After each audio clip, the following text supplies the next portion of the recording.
Welcome to Zen Rose Garden Behind the Scenes. Coming up in this video, telepathic exercises, a little bit more on telepathy. Ooh. This is part of our Mediumship development training. Join us for some behind the scenes talk on topics we go on about when we don't have adult supervision. If you are just getting to know us. I'm Heather. And I'm David. From ZenRoseGarden.com. Does get TMI every once in a while, so if you can't handle it. Today. We just got back from all-you-can-eat sushi. It was just one of those days when I woke up and I was like, I think I got up on the wrong side of the magic air carpet. No, you got magic carpet. You got up on the right side of the sushi tray. That's okay. Because we ended up going to sushi. Yeah.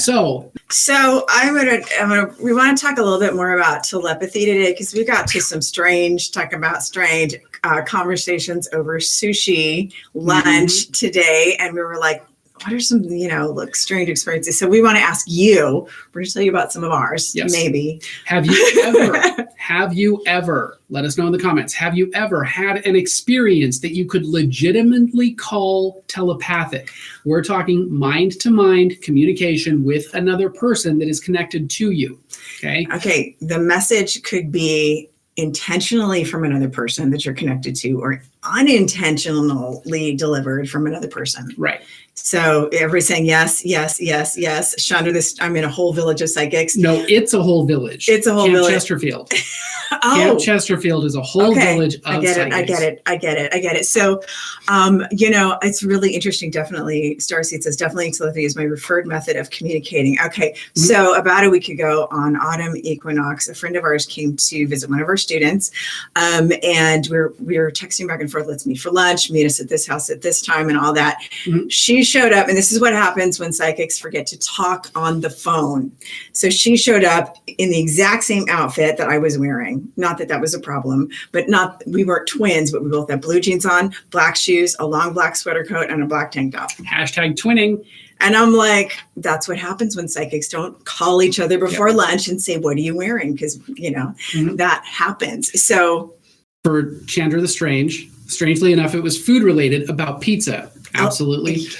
Unintentional, that happens. And let's see, probably it happens a lot more than I pay attention to, says Omar. Probably. And Dawn says, yes, my fiance and I do it all the time. Awesome. And we're going to talk more about relationship telepathy in a minute. And Nima says, at work, I answered a question. A girl has asked me in her head, and I answered her out loud. She stopped talking to me for 2 weeks. She was freaked out. I didn't even know that was possible. It is. I mean, when you're in proximity to people or in relationship with people, and you have an open communication, it can happen all the time. Yeah. I'll do it with people I know. Sometimes I'll say something out loud legitimately and think I didn't say it out loud. The reverse will happen to me. Right. Reverse telepathy. David will answer. I'm like, I didn't say that out loud. He's like, no, you actually did say that. I'm like, shit. So. And then Starcy says telepathic dreams are fun too. Oh, yeah. Absolutely. Yeah. We talked a lot about some about that in the morning live today. Right.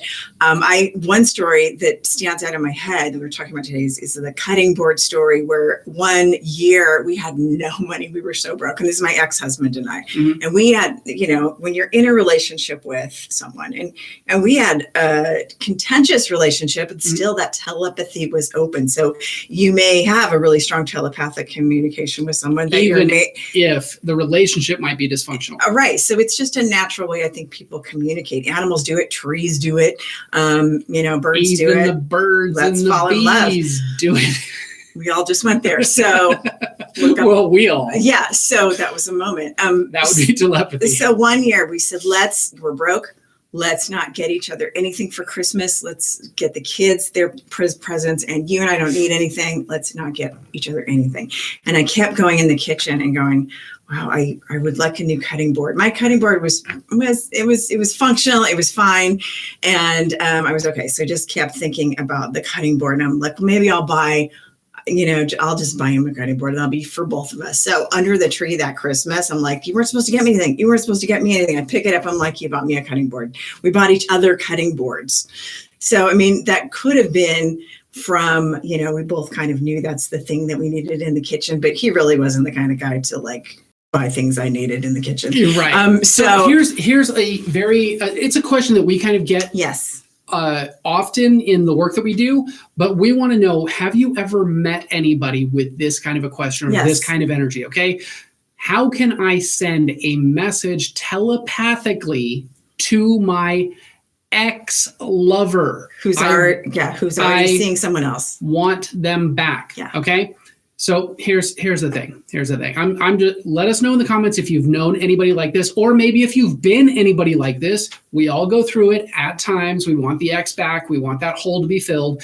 But before you start practicing voodoo and sending dick pics via the ether, let's go over a few guidelines. I'm not trying to get dick pics via the ether from that's happened to me before, like from someone legit. So ask yourself though, let's talk about it. It can get, we can cross boundaries because sometimes we think that things are okay because it's psychic and it's not. Because it's psychic, nobody's going to know. So ask yourself, would it be weird if you called this person in real life? Right. If you want to send a love message, for example, to, let's go with Channing Tatum, okay? Okay. Do you actually know him in real life? Would it be weird if he got a call from you?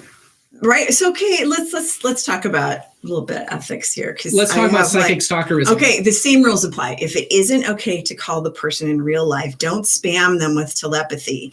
First of all, a couple of things might happen. First, it may not even get through if they have good enough boundaries, and it won't do you any good anyway. Right. Your thoughts are just going to bounce back and make you crazy. So you're going to send all these thoughts to your ex who maybe they've got great boundaries. They know who they are. They're not bleeding out everywhere. Right. What's going to happen is it's going to be like a mirror bounce back at you and you're going to feel even more desperate. Right. So second is if they don't necessarily have the best boundaries and they are picking up on your telepathic desperation. Okay. Let's just call it what it is.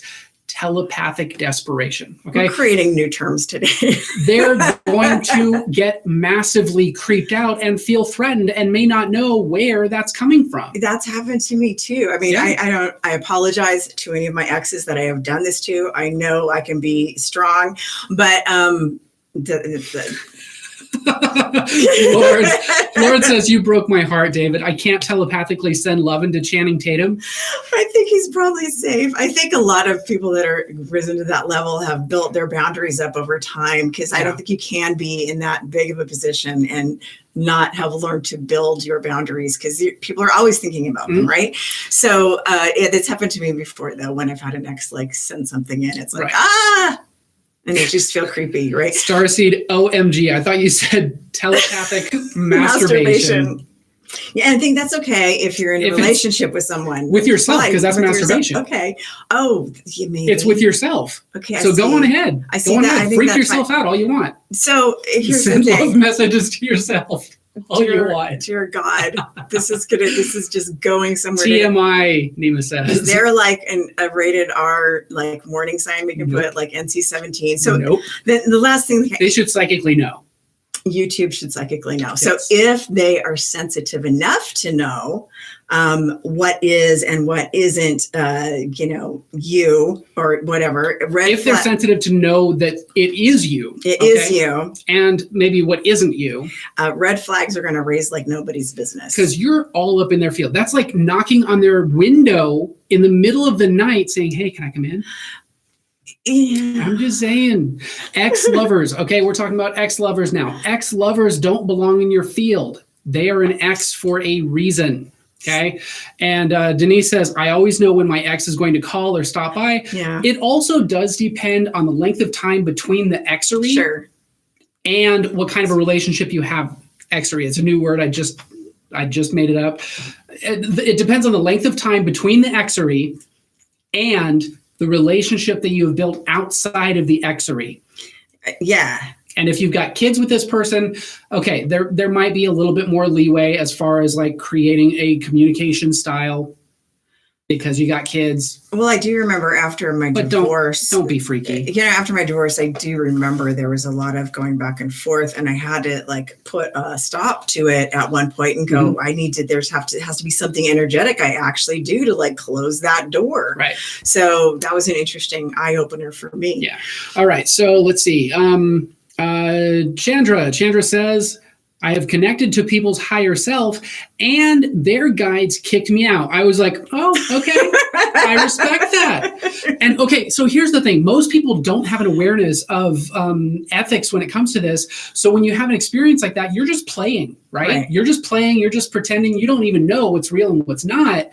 So yeah, learning boundaries along the way is healthy, but having somebody's higher self go like, no, you don't belong here. Okay, now you've got some boundaries. Now you've got some guidelines. Now you've learned. It's probably not a good idea to show up on somebody's doorstep and offer a 5-course meal when you've never met them. We've all done stupid things, right? I mean, hashtag stupid shit. Hashtag learn as you go, right? Yes. So let's talk about we're not here to psychic shame anybody because we've all been there at one time or another. We're just giving you words of wisdom from experience. Well, also from like different experiences with people that we've helped through this kind of stuff. Because I mean, it's no joke when your heart's broken. It absolutely is not. We've helped people through this kind of thing before, but also kind of when you're leaking out your own energy to somewhere where it doesn't belong. And that kind of goes to this kind of scenario that we've seen is when is a telepathic message that you think you're receiving from an ex not a telepathic message? So a lot of people, and this is a fairly common thing, especially in this field, a lot of people want to send messages to their ex-lovers that they want back because they know psychically, spiritually, according to some big old unicorn somewhere, that there must still be something there. In other words, the scorned lover is way too attached and avoiding the pain of going through the processing. Well, yeah, one girlfriend said to me when I first started dating again after 18 years of being married, 20 years of being with the same person. I was like 18 years old again, mentally, I guess, in my dating age. Right, back to 20 years old, dating age back when I got divorced. And she's like, and I was kind of confused about the dating thing. And she's like, look, plain and simple, let me make it easy. If a guy wants to be with you, he's going to be with you. He will cross the desert for you. He will cross the desert. This one did. This guy actually And I'm like, oh, okay, catch and release, done, got it, swipe left. Okay. Yes. So if a person wants to be with you, they will want to be with you. They will prove it to you. Well, okay? I think it's about keeping one foot in the real world and one foot in, because the magic is the magic and we love the magic, or else it wouldn't be magical. So, so basically, here's what happens. When you got somebody way too attached, they are psychically stalking their ex, right? And I've been guilty. I've done that before because I didn't know. And Chandra says, mental obsession over an ex creates astral hooks, and it's no bueno. Yes, absolutely, that is one good way to put it.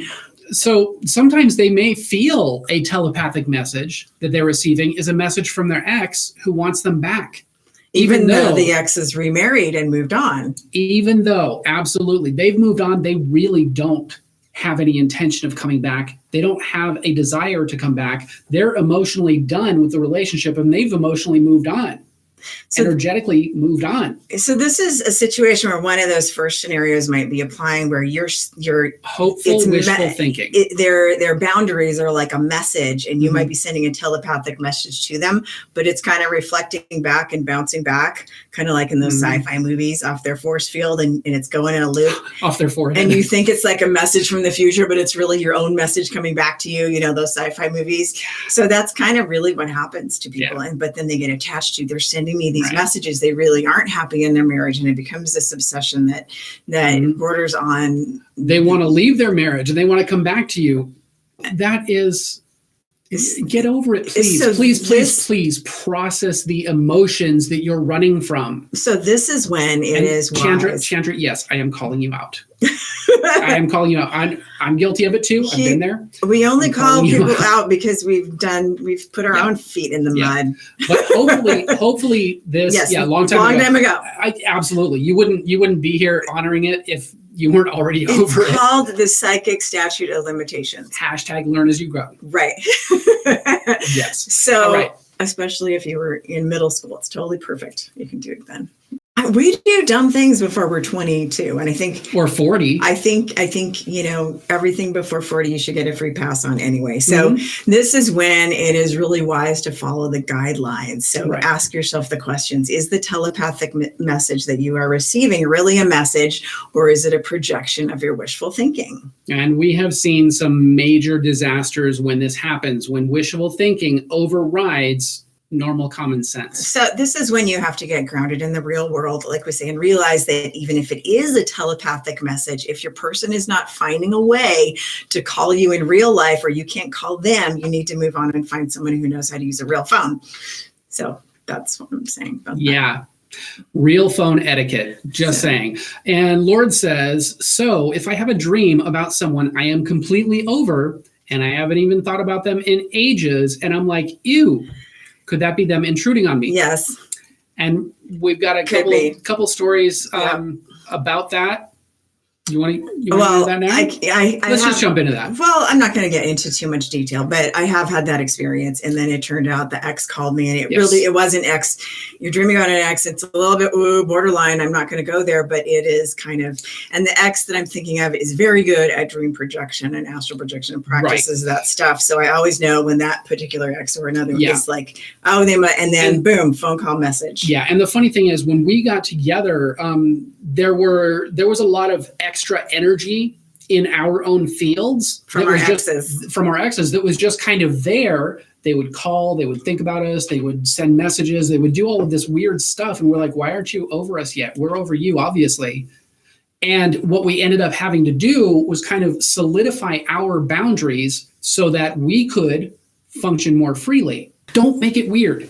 Yeah, I mean, you have to just be aware of it, because sometimes I think people can question when they have a dream like that. You have no desire for your ex, but they pop in and you're like, eh. When David and I have dreams like that, we always talk to each other about it. I think some couples are afraid to talk about the crazy stuff they dream about. We're not. We just lay it all out because I understand what the dreamscape is. And so does David. Here's another thing with that is it might be some of your old processing, and that dream with that ex represents something for you. Right. So it could be that. Or it could be that this person has energetically stepped into your field. Maybe they're thinking about you. Maybe they're longing for you.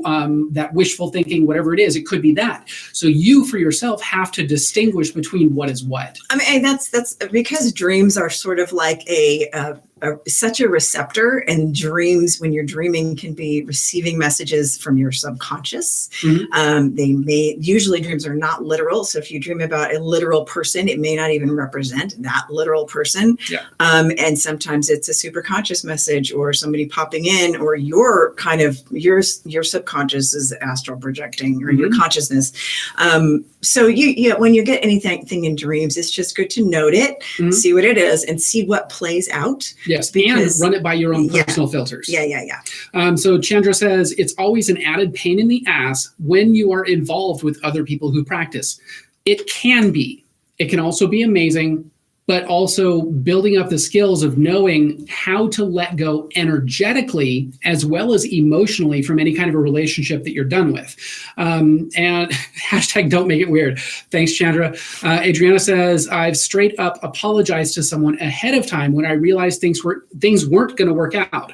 I felt so strongly about him and us. I said, I apologize if you feel it sometimes. I've done that. Love that. That is kind of like ethical breakups for psychics, right? Yes. I totally love that. I just think that's kind of incredible. I've done that too, because that those emotions are intense, and especially when somebody is sensitive or is psychic, it's a good idea to go, you know what? It's a hard thing.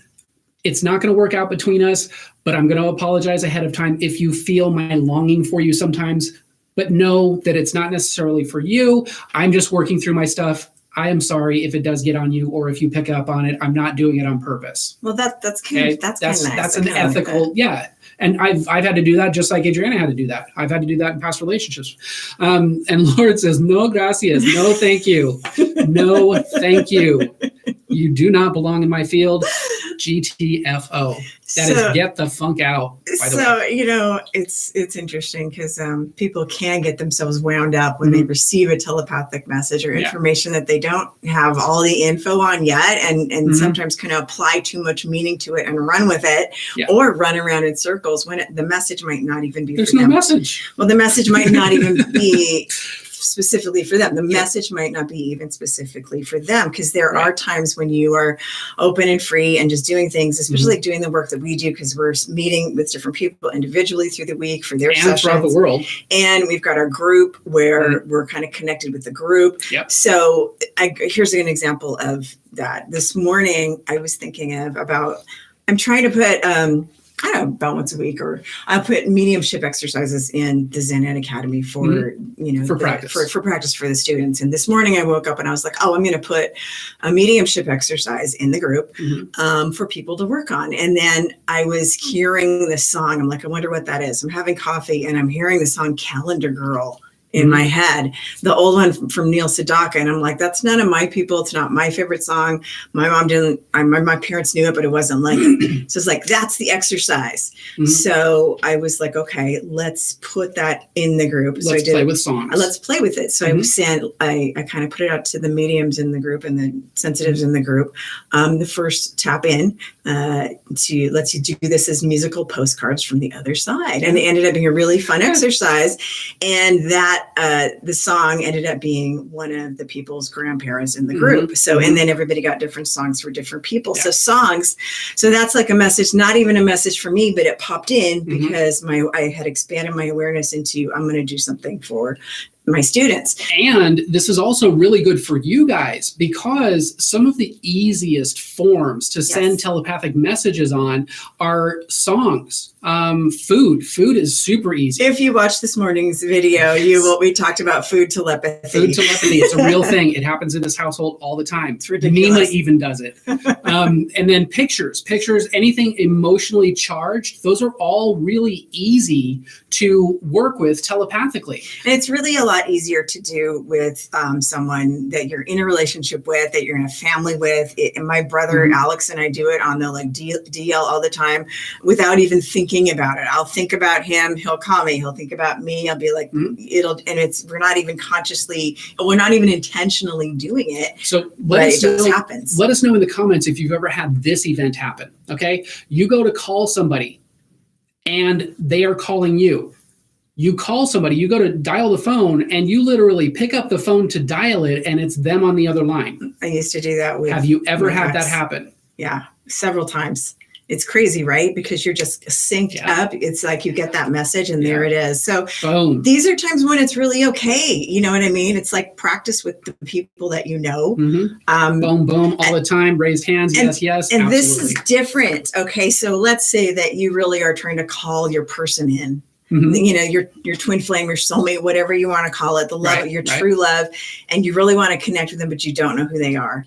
Send the intention out to call them to you. Don't be like, don't psychically, violate them. Don't psychically send them a dick pic. You know what I mean? Don't do it. Don't make it weird. Right. Well, okay. So send out a general overall message, not to anybody specific one, because to a person. Well, no, to the universe. To the universe, yes, but not to a person. No fishing and definitely no catfishing. Right. So 3 days before David and I met, we were like, we sent out like a really powerful intention to find that specific person. I'm like, I want this. It was like that. It was like the scene in Practical Magic when she has her, unicorn list. We did that, and 3 days later we met. But it was so emotionally charged. I was like, no compromise. This is the person I want.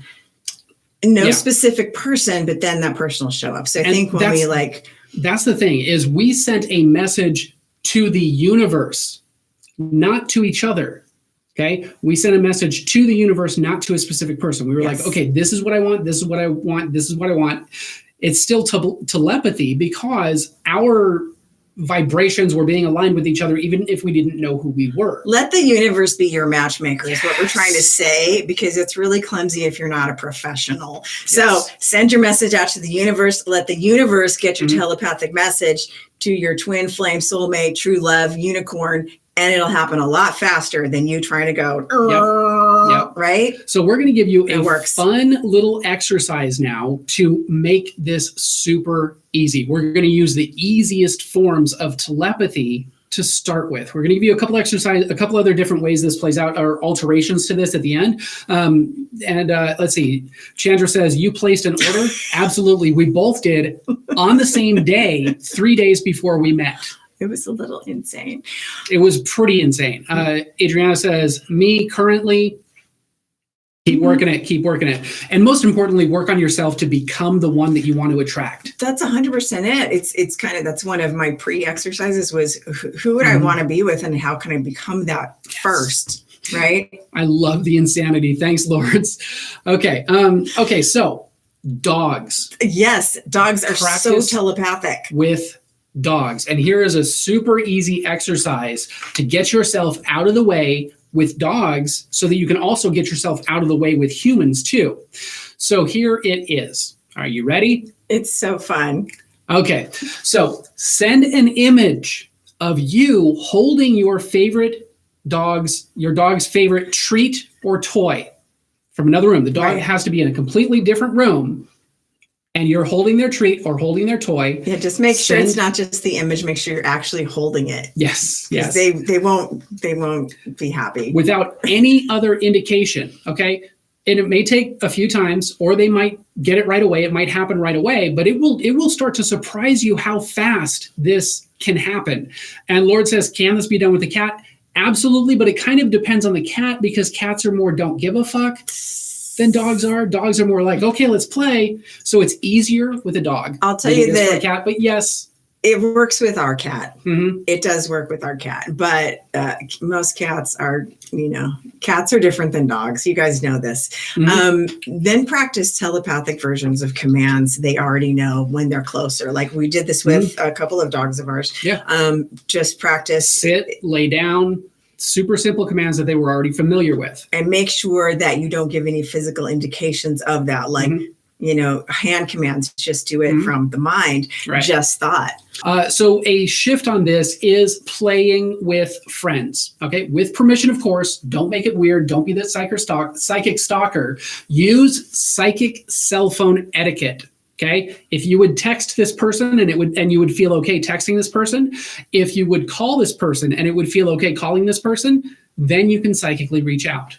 I'll tell a fun story that happened last week. Okay. Uh-oh. I don't know that I actually told the story online before. I'm going to tell you again. Too bad. I don't even know the story right now. Well, okay. So Rachel, our son's girlfriend, lives here. We have a second little apartment, and our son and his girlfriend rent it from us. And so she and I will sometimes we will psychically, telepathically cross in dreams. And in this house, we all talk about our dreams in the morning.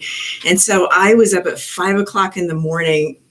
Okay, in the bathroom. We get up early. I was in the bathroom on my phone because I multitask, right? So I was on my phone and I saw an article about how that a vet wrote about how you should stay with your pet at the end when it's time for them to go, and don't be a weenie and go out in the lobby because the dog is looking for you. It's their last moments of life. Face. Yeah. And I was like, we have to, the whole family, when it's time for Arya, who's aging, she's about 14 years old now, we're 12.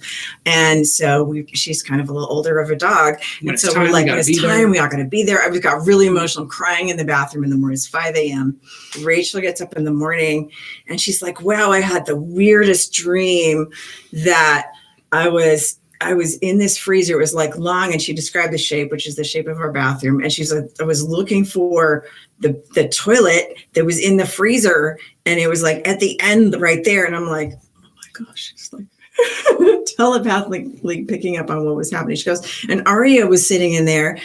And she was like looking up at me like really sad. So she kind of described my whole article that I was reading from the bathroom in the morning. And I went, she goes, what does it mean? It says, it means that. And she had the dream right as she was waking up, which is the time that I was already awake. So she was tapping into telepathically what was happening. Yes. So that's like like a psychic trivia kind of thing. So this is why you really shouldn't assign all of this value, because we're just crossing signals and just picking up. And it was kind of really cute. So we had an emotional moment after that. Like, we need to take care of Aria when she's old. You know? So if you are actually in a relationship, and we're talking a real world relationship, if you're physically in a relationship with somebody, have fun, play with it. Okay. There's no limitation, especially when you're in a relationship, and when you are emotionally, psychically open with your partner, many things can happen. It's pretty crazy, and you can't hide shit. So play with it. Omar says, I wonder if we can attract money telepathically. Yes. Just don't try to attract it from someone else. And or banks. No extortion, blackmail, or bank robbery. Don't do that. We'll be back to chop it up with our YouTube fam. YouTube fam. Hashtag faster than 2 shakes of a unicorn's tail after he's pooped rainbow frosting on your carpet. If you like this video, hit that like button 5 times. And if you have any insider stuff you want to know, let us know in the comments. We love to hear your stories and tell you all our personal stories. And for more live hangouts, behind the scenes secrets, and mind hacking pro tips, be sure to subscribe and click that bell to turn notifications on, so you're the first to know when we drop a new video or go live. And we know that time is a valuable and precious resource, and the fact that you guys have chosen to spend that with us, we absolutely appreciate that. But most importantly, that you're here to level up your life, your skills, and your business, and take that to a completely new level. We absolutely honor and appreciate that even more. Thank you guys for watching, and we'll see you in the next video. We'll see you guys soon.